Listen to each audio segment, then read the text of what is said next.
Hey everybody, it's Norm from Tested here at Wonderfest 2026, and as the contest room is winding down, I wanted to catch Lou Dalmaso. Lou, good to see you. Good to see you again, Norm. Oh my goodness. So Lou, of course, you run Aztec Dummy, the YouTube channel. Yep. You've been modeling for so long. I first met you here at my first Wonderfest. That was 4 years ago. right for the Galileo stage. Yes, you made a wonderful diorama of the filming stage of the original series. I know Star Trek's one of your big things. It's my thing, you know. And you've brought a wonderful Runabout model and diorama. Right. Tell me about the origins of this kit and this model. My good friend Keith over at Cosmic Scale Models in the UK, he makes this kit. There's a lovely woman named Rose, Sophie Rose Drive Yards. She does the actual design work. Now it's all 3D printed, and the quality of the resin that I get from them is gorgeous. No, you don't need to sand it. It's no build lines. It's beautiful. Unbelievable. So Keith said he was going to have this Runabout in a couple different scales, and I said, well, I want the biggest one you've got. I've got to have the biggest one you got. So basically, what he offers is as like 4 sets. It's like the shell is one model, the module is another model. The interiors are front and back are a third model, so you don't have to. If you want to just get the shell, you can just get the shell of the kit. You don't need to buy the whole thing. You want the whole thing. I want the whole thing. Well, it's like 3 models in one, because first of all, you're starting with all the intricacies of the cabin and the characters, and when I'm building this, I like to think there's like 10 different stories going on right here. There's a story, the love story between a Ferengi back here. We've got, the world's stupidest scientists poking something they don't know yet. We've got a covert mission ops going on back there. Oh my goodness, I didn't realize it's a full briefing room. It's a full briefing room. There's a full table, you have and then we have our regular consoles. command crew up front. Yeah. So for folks who maybe are familiar with Star Trek or Next Generation, who may not know about the Runabout, explain to folks out there the origins of the Runabout as a ship. The Runabout, I'll give you what I know. The Runabout was designed as a ship for use on Deep Space Nine. Yes. It was, the whole idea is they're on a station, but they still might need to leave it eventually. Yes.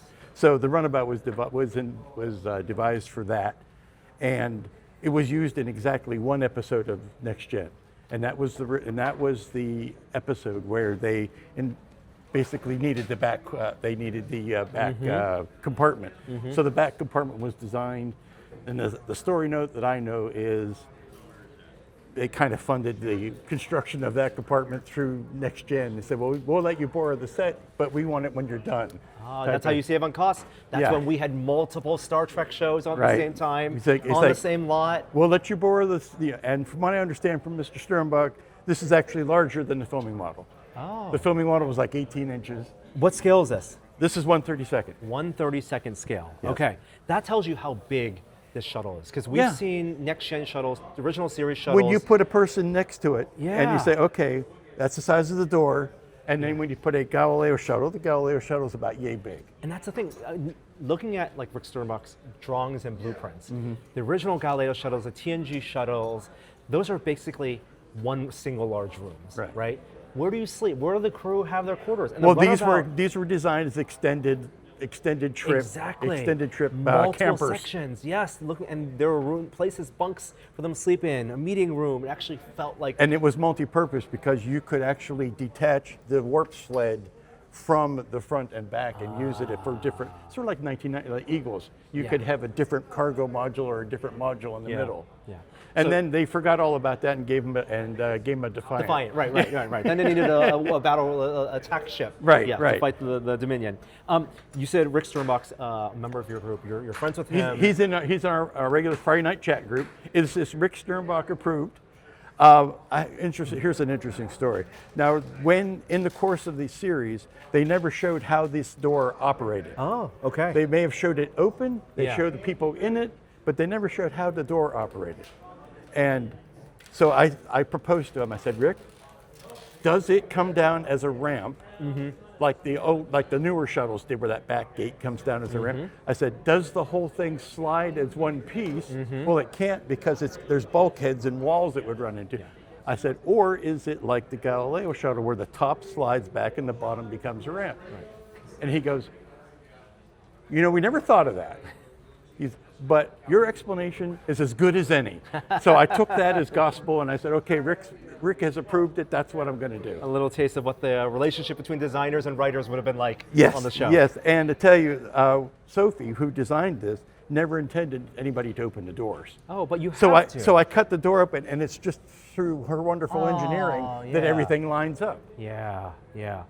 Tell me about the paint scheme, because there's so many panels here, so many colors. Well, it's one of those squint your eyes. You squint your eyes, it's one overall color of this bluish gray. Right. But the closer you get into it, that's when you start seeing the lighter and the darker, and just the panels that break it up and give it a sense of scale, make it a little bit more visually interesting. How many different shades of that blue-gray are here? Oh, I lost count. Because I started with a base color, then I tinted it to make it, and then shadowed it to, pick out here's and there's. So you're doing it kind of by eye. There's like three main colors. There's a body color, there's this dark accent color, and then there's this lighter accent color. Then everything is kind of plays in between that. Right. You're mixing, and you're just kind of taking a step back and saying, oh, where does this side need to get broken up? Now we know about the the yellow. We know about the beige that's on the accent colors. But everything else in between that is kind of catch can.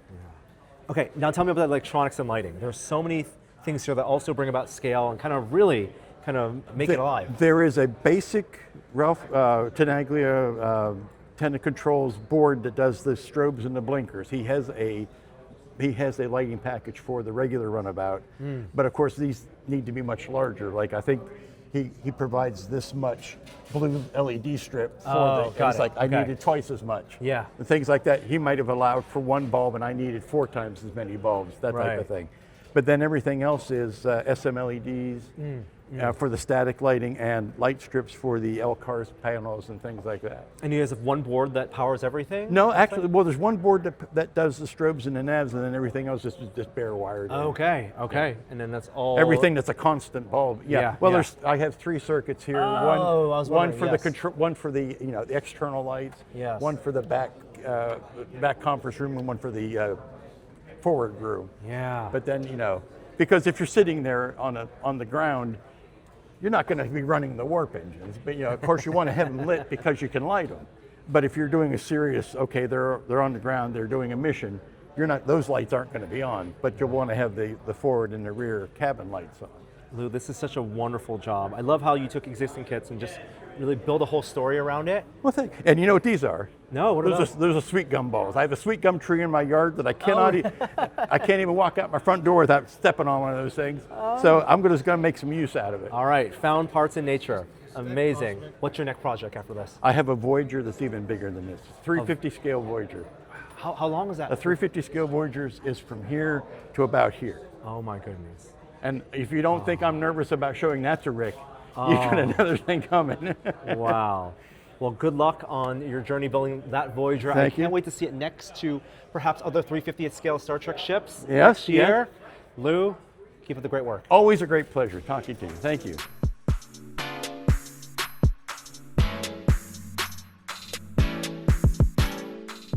So I'm here with Auggie Gonzalez. Auggie, great to meet Hey, you. nice to meet you. Thanks for having me on. Yeah, it's great to put a face to the model because yeah. I'm walking around the contest room and I'm drawn to Star Trek shuttles. Yes. And I love your build of this Voyager shuttle. That's right. Tell me about this. Can we pick it up? Can Sure, we yeah, take a closer absolutely, look? yes.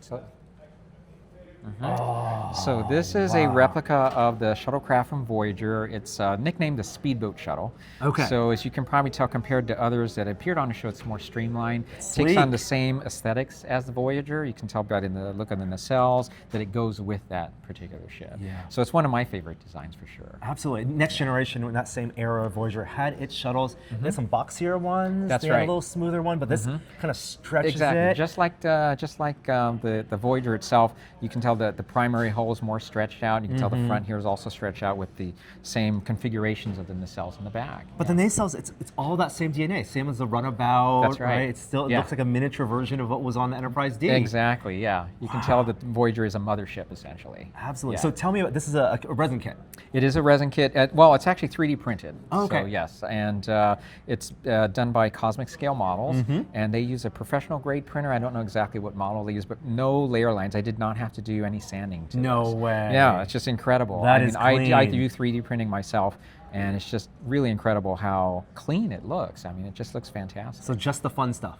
Just the fun stuff. I didn't have to do a lot of sanding to this. No. Tell me how the model breaks apart for Sure. assembly, because like, Yeah. there's interior detail, there's Right. different parts of the cabin. Yeah, exactly. And you know, as we all know with sci-fi ships, they don't always, what is inside the ship doesn't always seem to equate to what's on the outside, right? It doesn't always fit in. But so it's amazing they engineered it this way. But essentially what you got a front and a back section. They're both hollow. And then you've got the cockpit area. All of that is one component that slides in. So you have the cockpit and the flooring. That all slides in this section. And then you have The seam would be right there. Seam would be right there. Hidden maybe by that Yep. part on top. Okay. Right, and then you've got the aft cabin that slides into the back section. That's right. Yeah. So it's a little bit modular, Yes. but once you've fitted everything together, Right. that's it. You have access to Tom Paris inside? I or- don't. Once it's in there, it's it's in in there. there. Yeah, there's not a lot of room, so we don't have the lights on, but all the panels light up on the inside. Yeah. And the wiring, we had to use magnet wire because there's just very little space. So once it's in there, though, that's it. So tell me then about the paint job, both interior and exterior. I'm noticing there's metallics on the console. That's correct. Yes. Is that a specific gray that you're You using? know, what I always do is I go to the TV show, whatever it is I'm referencing, and I just try to capture screenshots of it. And to me, it looked like a metallic dark gray in many, many of the shots. So I just use a Vallejo darker metallic gray for that. It And, really evokes, like when I look at the props that were made, like the Yes, phaser props and that's the right. tricorders, it Yeah. has a little bit of that glisten and Exactly. metallic. And Yeah. very eye-catching here. On the exterior detail, you know, people think of Star Trek as clean, especially Yes. compared to Star Wars. Yes, that's but right. They're gradients. Yes. They're still going to be. I wanted to add a bit more dimension to the model kit because they can look fairly flat. Yeah. And but you know, in some of the later shows, if you look at the miniatures, they did have some paneling on there. So I did have the option of scribing the panel lines, but there's a lot of contour that would take a bit of work with a scribing tool. I just didn't want to take the risk of not coming out with straight lines. Sure. So this was done with masking and an airbrush. Okay. Just a light mist of a darker version of the base color, which is a mix of an ivory color along with a white gray, and then you just darken that up a little bit more, and so you'll get a difference in color like that. Yeah, are you doing masking one section at a Yep, time? one section at a time. Yeah, Exactly. Yeah. So Just you can little kind of by layer little. on top of each other. Yeah, and if we were to flip this over, you'd see also these panel lines on the bottom of it as well. Wow. And that's one of those things as a modeler, I know no one's going to see it, but I know that it's there. Of course. Exactly. Well, what was also so eye-catching was your display, right? Yes. 'Cause Cosmic Scale Models sells you the ship, and people can detail that out, but Right. you've created a whole platform, Right. LCARS base, with figures. Yes. You've created a whole scene. Tell me about these characters. Sure. You know, what I wanted to do was to do something a little different than other. So there's been a couple of other builds which have been excellent. People like to light up the nacelles and all these other things, which I've had other models that I've lit up the nacelles, but I wanted to do something different with this. So first thing I thought of was a diorama, and that meant that I'd like to make it so that the back hatch was open. So I did actually have to open up the back hatch. Okay. And so that's connected with the magnet, so I can, this is kind of, since I have to travel with it, I want to be able to kind of take it apart and put it back together. Well, now you can like see all the that. way through. Exactly. You can have Chakotay kneeling in the back. And the way I look at dioramas is like looking at a painting, because I oil paint too. Oh. And so when you look at a really good painting, it draws you in. It's trying to tell a story. It can evoke some emotion. You're kind of wondering, what are the characters thinking? And so what my idea was to have a shuttle. They're getting ready for a mission. They've got all this equipment. They're checking all the other things.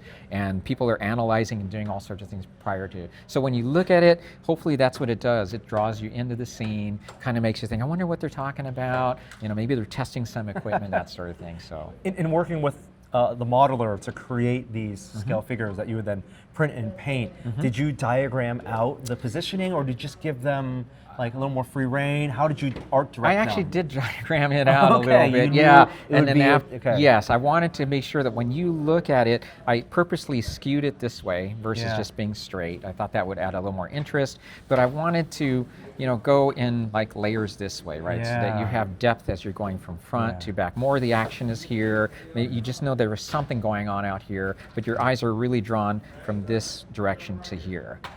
Really is. I mean, that all of that you're saying Yeah. is subconsciously what drew me to the model and I had me appreciate you stand saying around that, it yeah. and look at it from the different angles. Right, right. You even see Chakotay here on the Yes, backside yes. there, having a conversation with this guy here. And I love the way Fred Lewis, he's the modeler who designed the figures, even put a smile on this one's face, right? Because he's adding more emotion versus a lot of times figures can look like mannequins, Yeah. right? And but here they really look like they're actively doing something. I recognize many of these characters. You got Lana, you got 7 of 9. Who's Right. the red shirt? The red shirt here? He is me. That's you. Right, that is me, which is a little surreal painting yourself as a figure. So this gentleman who designed these, I was telling him, I need someone who's kneeling and need someone that's doing this. He did Belana Torres here, Cosmic Scale Models is this one, but he goes, I have a special figure for you. Nice. And so when he sent it over, I go, that kind of looks like me. So yeah, so he designed one that looked like me. It's really lovely. Yeah, thank you very so much, much. Augie. Congratulations Oh, on a great project. Thank you very much, I appreciate And I know it. you talk about your work. You have a channel as well? I do. It's called the Interstellar Modeler. It's been going on now for 13 years. I started the channel out simply because 13 years ago, YouTube was kind of, getting started. And when I tried to look for advice on some modeling, which I've done modeling since I was 7 years old, but I was getting into lighting. And when the 1/350 scale original Enterprise came out, they had a lighting kit. Couldn't really find anything out there. And of the videos I found, there wasn't a lot of description. So I started the channel, and I'm like 4 million plus views later, almost 30,000 subscribers.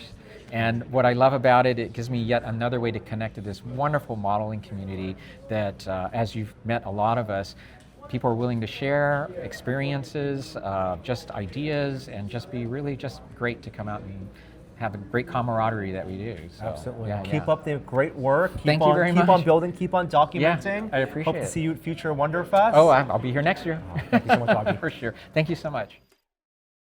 Hey, if you enjoyed that video, you might really enjoy this one too.